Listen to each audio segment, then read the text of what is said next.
আমরা ওনার ফেস দেখে বুঝে নিতাম যে আজকে আমাদের নেত্রী কেমন আছে। ডাক্তারি পরীক্ষা নিরীক্ষার কাগজ চেক করা ছাড়াও উনি দোয়া পড়েছে, উনি ওনার জন্য মোনাজাত করেছে। ডক্টর জুবাইদা রহমান একজন ডক্টর হিসেবে আমাদের প্রিয় নেত্রী বেগম খালেদা জিয়ার যত সান্নিধ্যে যেতে পেরেছে, উনি আশিত আছে আপনারা জানেন।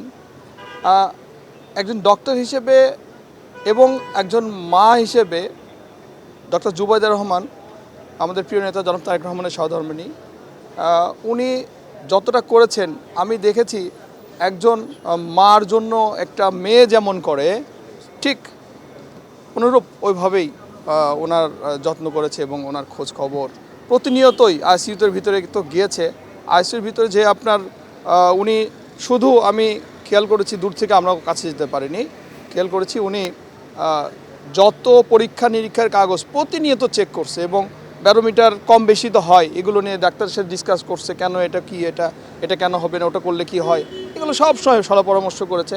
এবং আরেকটা জিনিস দেখেছি, সব শেষে উনি প্রায় প্রতিদিনই 20 মিনিট থেকে 30 মিনিট পর্যন্ত এই ডাক্তারি পরীক্ষা নিরীক্ষার কাগজ চেক করা ছাড়াও উনি দোয়া পড়েছে, উনি ওনার জন্য মোনাজাত করেছে এবং যত ইবাদত ওনার সামনে একজন অ্যান্টি স্লিপার টেকনোলজি ও সফট টেক্সচারটায় নরম ঘাসের স্পর্শ, সাপোর্ট গ্রাস ম্যাট, নান্দনিকতার ছোঁয়া। মুমূর্ষু রোগীর পাশে করা লাগে, ডক্টর জুবাইদা রহমান তাই করেছে। এবং উনি যেদিন আমরা ওনার ফেসটা দেখেছি, যে আইসিইউর ভিতর থেকে বেরিয়ে আসার পরে ফেসটা দেখেছি, একটু মানে ভালো মানে বোঝা যায়, তো তখন আমরা মনে করেছি না আমাদের নেত্রী ভালো আছে। আবার যখন দেখেছি একটু হয়তো গম্ভীর্য হয়ে বেড়াইছি, তখন আমার মনে হচ্ছে আজকে হয়তো খারাপ আছে। আমরা কিন্তু তাকে জিজ্ঞেস করার সাহস পাইতাম না, এই জন্যই যে একজন মানে শীর্ষ নেতা, তার সম্বন্ধে তো আর কেউ ওইরকম খোলামেলা বলতেও চায় না, তাই না? আমরা ওনার ফেস দেখে বুঝে নিতাম যে আজকে আমাদের নেত্রী কেমন আছে।